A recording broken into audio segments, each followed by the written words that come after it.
اس بات کا یقین ہونا کہ موت کا وقت مقرر ہے، یہ نصیب والوں کا حصہ ہے. ادروائز اکثریت جو ہے نا وہ اہل ایمان میں سے بھی اتنا غلو کرتے ہیں کہ وہ یہ سمجھتے ہیں کہ اگر ہم کوئی سیکیورٹی کے میئرز لے لیں گے تو یہ چیز ہمیں موت سے بچا لے گی. ایسا نہیں ہو سکتا. سیکیورٹی کے میئرز لینا یہ سنت ہے، نبی صلی اللہ علیہ وآلہ وسلم بھی اس کا اہتمام کرتے تھے. اسباب اختیار کرنا سنت ہے، لیکن اسباب پر یقین کر لینا یہ کفر ہے.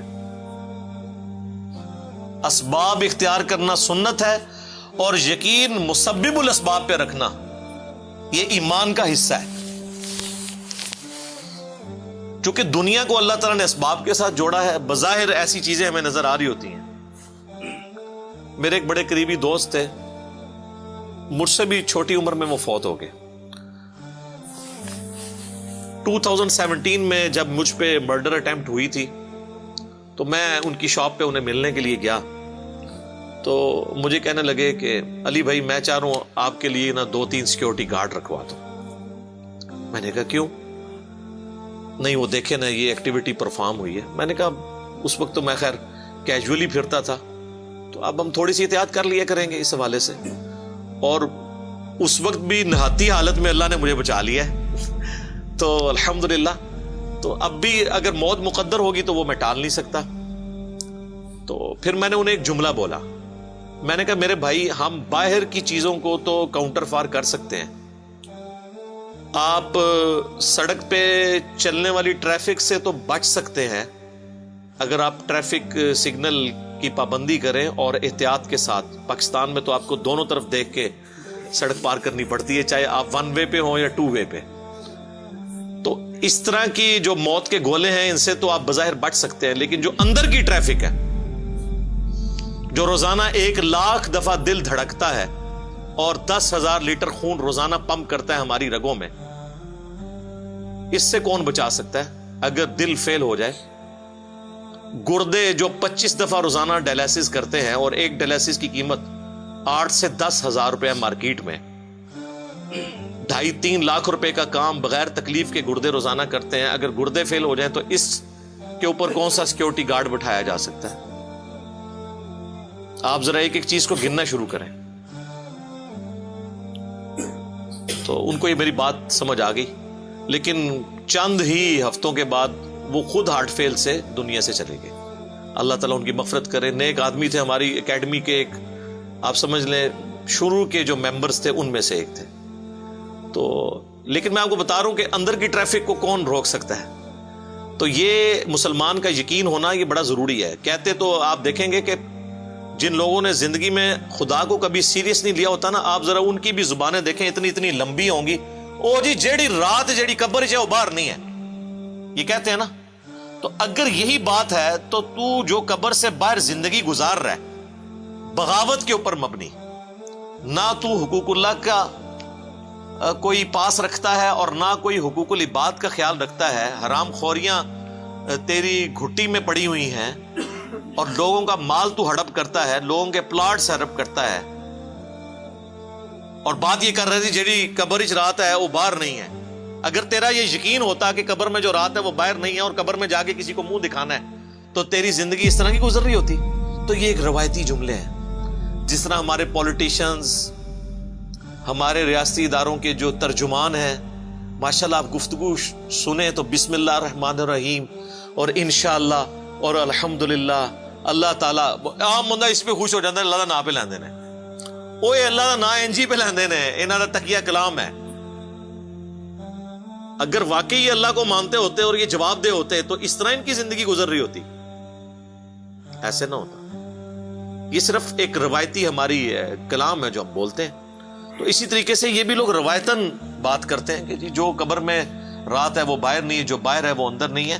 اگر اس پہ یقین ہونا تو اس کا منطقی انجام یہ ہونا چاہیے کہ قبر کی تیاری کی جائے. لوگ یہ جملہ بول کے یہ بتانا چاہتے ہیں کہ جی کر لو جو کچھ کرنا جائے، اسی بدماش جائے، اسی نیچے قبر ہی جانا جدوں تک اسی باہر آ. وہ یہ رزلٹ نکال رہے ہوتے ہیں. حالانکہ رزلٹ تو اس سے یہ نکالنا چاہیے کہ میں اپنی قبر کی اور آخرت کی تیاری کروں. اس طرف دماغ بھی نہیں ان کا جاتا. الٹا وہ اپنے مخالفین کو تھریٹ لگانے کے لیے بات کرتے ہیں کہ جتنی میری زندگی لکھی ہوئی ہے وہ تو میں باہر ہوں. اور بھائی جو تو باہر ہے تو اندر کی تیاری کرنا. تو یہ اصل اس میں سے مورل لیسن لینا چاہیے.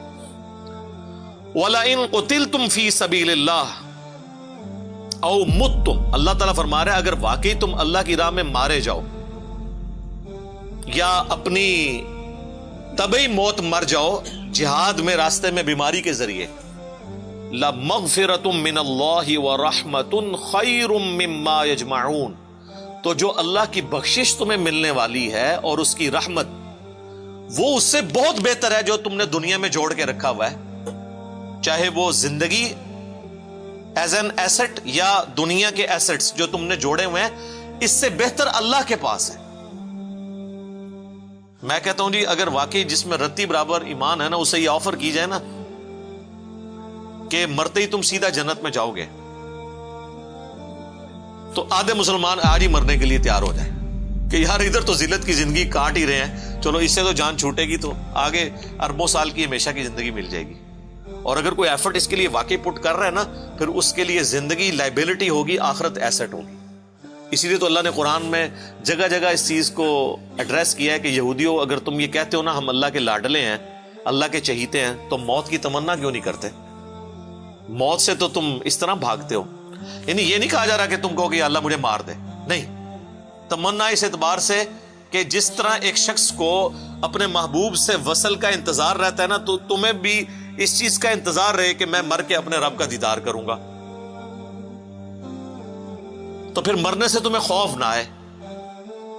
اور سب سے زیادہ خوف یہودیوں کو ہوتا تھا، اسی لیے قریش مکہ تو کافر ہوئے ہیں، یہودی کافر نہیں ہوئے، وہ منافق ہو گئے، اوپر سے کلمہ پڑھ لیا تاکہ دونوں طرف پارٹیاں بنا کے رکھیں، کیونکہ ان کو اپنی جان عزیز تھی. اسی لیے سورۃ البقرہ میں آیا کہ یہودی جو زندگی کی ہرس رکھتے ہیں نا، یہ مشرکین سے بھی زیادہ رکھتے ہیں.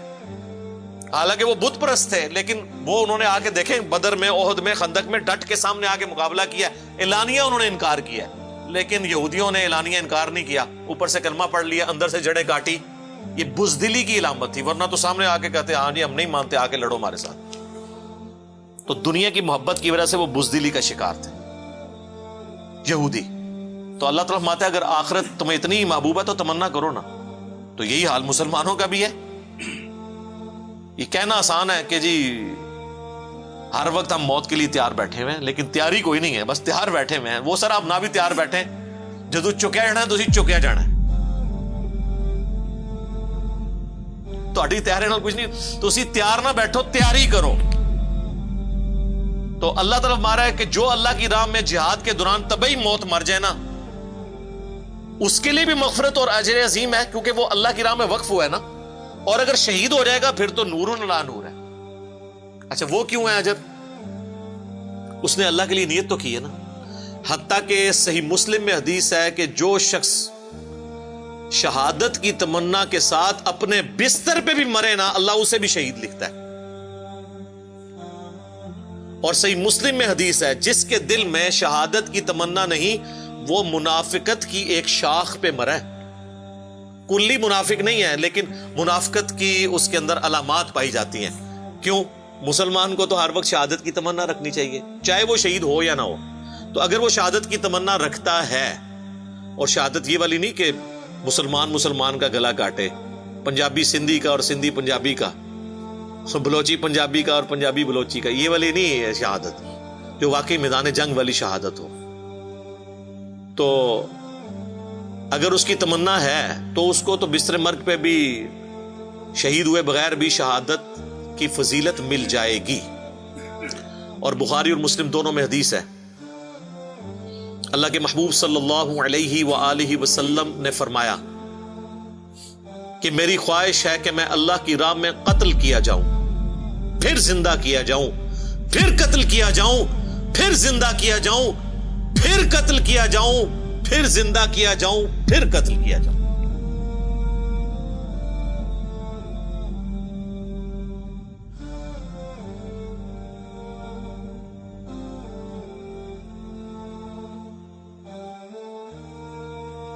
یہ حضور کی خواہش تھی. تو اللہ نے آنری طور پہ آپ کی خواہش پوری کی ہے. آپ کی موت زہر سے ہوئی، وہ میرا پچھلے دنوں ایک ویڈیو ریکارڈ ہوئی تھی، رسول اللہ کا قاتل کون، کیونکہ بعض غالی رافضیوں کی طرف سے یہ الزام لگایا گیا کہ اصحاب رسول میں سے کسی نے رسول اللہ کو زہر دیا تھا، تو وہ میں نے پورا ایک ڈاکٹرن کلیئر کی ہے، اور یوٹیوب پہ ویڈیو رکھی ہوئی ہے، نبی صلی اللہ علیہ وآلہ وسلم کا قاتل کون۔ تو ایک شیعہ عالم تھے، انہوں نے بڑے غلوف کے درجے میں جو ہے نا اس طرح کی باتیں کی، تو میں نے ان کے جواب میں وہ ویڈیو ریکارڈ کروائی تھی، وہ آپ جا کے دیکھ سکتے ہیں۔ تو جس کو شہادت کی تمنا ہوگی اس کو بستر مرگ پہ بھی اللہ تعالیٰ ثواب دے دے گا انشاءاللہ تعالی۔ اب بڑی اہم ترین آیت آ رہی ہے جی، اچھا اس کے ساتھ وہ آیت بھی جوڑ لیتے ہیں، وَلَئِن مُتُّمْ أَوْ قُتِلْتُمْ، اگر تم مر جاؤ اللہ کی راہ میں سفر کرتے ہوئے یا جنگ میں قتل کر دیے جاؤ، لَإِلَى اللَّهِ تُحْشَرُونَ، تمہیں اللہ کے حضور ہی جمع کیا جائے گا at the end of the day, چاہے کوئی قتل ہوا، مرا، شیر کے پیٹ میں چلا گیا یا کسی ویل مچھلی کے پیٹ میں چلا گیا یا ایئر کریش میں اس کی راکھ اڑ گئی، الٹیمیٹلی تم جمع کر لیے جاؤ گے قیامت والے دن اللہ کے حضور، اللہ نے تمہیں زندہ کر لینا ہے۔ تو اس کے یعنی یہ کوئی اللہ تعالیٰ اپنی صرف قدرت کا اظہار نہیں کر رہا کہ زندہ ہو جانا ہے، تو مطلب یہ ہے کہ اللہ کے حضور تمہاری پیشی ہونی ہے کہ تم نے یہ ساری قربانیاں اللہ کے لیے کی تھیں یا کسی کے دکھلاوے کے لیے کی تھی۔ یہ شہادت جو ہے وہ اپنی بہادری کے جوہر دکھانے کے لیے تھی یا واقعی اللہ کے لیے مرنا چاہتے تھے تم؟